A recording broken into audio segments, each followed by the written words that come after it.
and then you export it to Photoshop maybe, or some other photo editing program. And then you work on it as a TIFF, let's say, or a JPEG.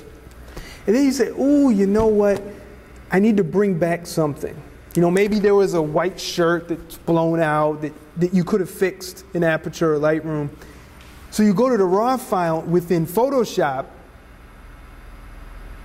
None of your Lightroom or Aperture edits would have been applied to that, because Lightroom and Aperture keeps its metadata, its XMP stuff by itself.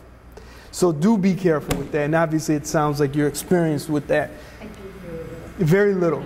But it's good for other people to be aware, you know. So it's just, if you're wondering like, oh my God, where's all my great edits that I did in RAW? Well, you have to go back to Lightroom or Aperture, re-export, do your thing, then re-export.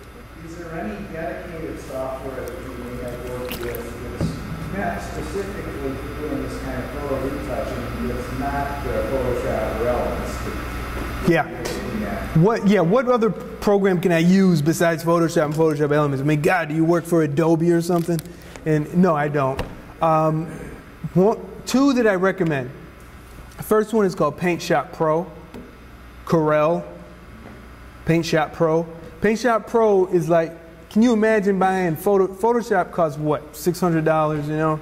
I mean, I encourage you to buy software, don't download it for free, because that doesn't exist. So Paint Shop Pro, but then you have things like GIMP, G-I-M-P, which I'm gonna tell you, GIMP is very underrated, just like Paint Shop Pro. It's an open source photo editing program. On my blog, on my site, I do a whole little, I work on a picture within GIMP. And I also I did a show on it too, so you can watch the show too. And it's really nice. You can work in RAW as well. It's just awesome. No need to buy Photoshop. Those are the only other two. Yes. Oh, I'm sorry, Bruce. Before you, there was someone behind you that had their hand up first. It was Jim. Oh, okay, go ahead. Nikon first would try Capture NX2. Nikon, there's Capture NX2. Yeah, for that. In fact, the other dude that went to Capture NX2, Adam Jones, he works for Canon. He shoots all Canon. His workflow is that he runs it through Nick software for the color and everything else. Okay. And then when he turns it through the raw file into a JPEG, he does all of his adjustments in that kind of Capture NX2. He's been using that camera. Nice. Yeah, Nick, and by the way, Control in Capture NX2 than he does in Photoshop. That's what he does.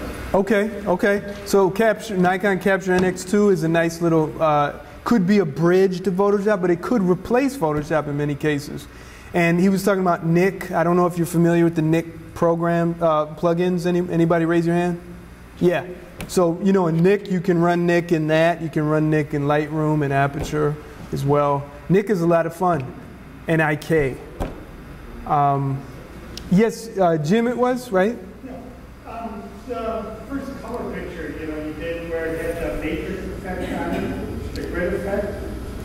What's the best way, or is there a way you can get that out of there? Yeah, okay, I'm glad you asked that. So how can I attack this nasty dimple texture? So what I do is duplicate the background layer, of course, go to Filter, Noise, Dust and Scratches, and let's try this setting. And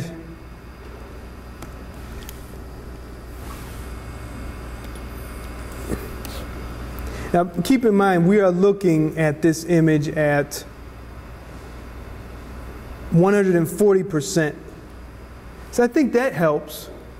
The detail is compromised somewhat, but I'm going to tell you, that dimple texture is not helping anything. I can still see the eyes out on his shirt. You know, there's other things you can do. Yeah. Would it help if you know, you're talking about taking a reference photograph. Yeah. A photograph of a photograph. Yeah. That minimize the effect, or you'd just be back to the same place. Rather than scanning and taking pictures. Yeah, if I took a copy shot of this, I don't know if it'd make a difference. It'd be worth experimenting. But, yeah, I don't think so. I don't think so. But I could be wrong. Yes, sir. If you had a print and the film for the same print, would you pick one to scan as opposed to the other? Oh, you mean if I had the film for this image? Oh, I would. Not this particular one, but in general. Yeah, go with the negative. Oh God, yeah, don't do the print. Do the negative. Do the negative. Don't play around. Do that negative. But I gotta warn you, you better have a good negative scanner. You better know what you're doing, okay? Know what you're doing. And be careful with digital ice. Anyone familiar with that? Digital ice? Raise your hand. I just want to know. Sorry. Okay. I know I'm like, oh, come on, Eric. But I do want to know. Who knows? But digital ice is really nice for getting those 35 millimeter scratches out. But it can really bite you in the rear with black and white negatives and the fine setting. Digital ice can be controlled generally in different settings. Leave it at normal. Be real careful. Zoom in close after applying digital ice. Compare it to an image without digital ice. Don't be lazy with your scanning. I'm real serious. What is digital? Yeah, what is it? Digital ice is a I guess it's an algorithm that is put into the scanner software for, typically it's used for negatives, especially 35 millimeter negatives. Because the 35 millimeter, you know, when you scan them, it just enlarges all the defects. Digital ice does a real nice job of eliminating those scratches. So it's part of the software from your scanner? Or is it a software? Sometimes. Or is it a software add-on? It's right, it's not an add-on. Oh. Some software drivers have it, some don't. And you'll know because it'll tell you on the package. Includes digital ice. Yeah. Yeah, it's real nice. And by the way, if there's anything I'm saying, you know, and later on, like a couple months from now, hey, Eric, what were you talking about? Give me a call, you know. I'm not going to send you an invoice. Sure, glad to help you. You check your email and you see $95 from Eric. What's this? You know. Yes, sir, in the back. Do you ever clean the film before you scan it, or try to? No. You know what I do? You know, if there is, you know, a lot of fried chicken grease on it or something, I'm definitely going to use some film cleaner. You know, maybe some fingerprints, but sometimes fingerprints are embedded depending on how old it is. But I take, you know, when I used to work at a photo lab, I used to work at Wolf Camera, remember those? When I was in college. So we would take, I was working on the machine, you know, printing hundreds of images from film, right? And we just took our glove, our cotton glove, and we would just go like this, 2 fingers, stick it in, print, air, and get an air can, spray it, wipe, spray it, put it in. That's it. I think if you're dealing with film, just get an air can. They're awesome. You know, and the film cleaner, be careful. This stuff is very noxious. I still have my film cleaner from high school, from 1992. So I know that's a long time ago, isn't it? Yeah.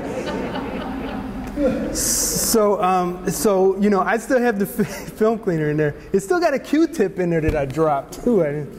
But you know, yeah, that's a good question. Any other questions? Yeah, I know y'all got. It's just gonna come out. You'll see. I'm be getting emails. Remember me from the camera club? Well, like I said, join the email list. Stay in touch. Tune into my show. I can't even get my mother to watch, so I would hope